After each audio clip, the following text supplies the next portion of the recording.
প্রচণ্ড গরমে রাত্রেবেলায় ঠিকঠাক ঘুমাতে না পারায় সকালে উঠতে উঠতে না অনেকটাই লেট হয়ে যাচ্ছে, যেই কারণে নিজের জন্য কোনো হেলদি ড্রিঙ্কও আমি বানাতে পারছি না।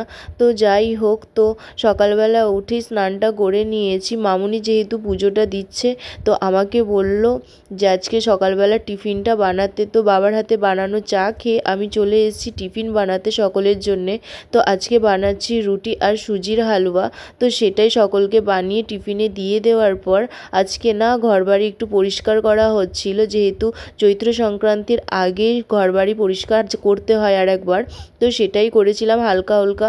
তো করার পর পর্দা ফর্দা কেচে দিয়েও পরিষ্কার করে নিয়েছি। দিয়ে অনেকটাই কষ্ট হয়ে যাওয়ায় প্রচণ্ড রোদ্দুরে ঘুমিয়ে নিয়েছি দুপুরবেলায় স্নান করে। আবার তারপরে বিকেলবেলায় বেরিয়েছিলাম একটু হালকা খাওয়া দাওয়া করে, বাড়ি ফেরার সময় ডিম নিয়ে বাড়ি ফিরি। এইভাবে আজকের দিনটা কাটে। টাটা এভরিওয়ান, দেখা হচ্ছে কাল।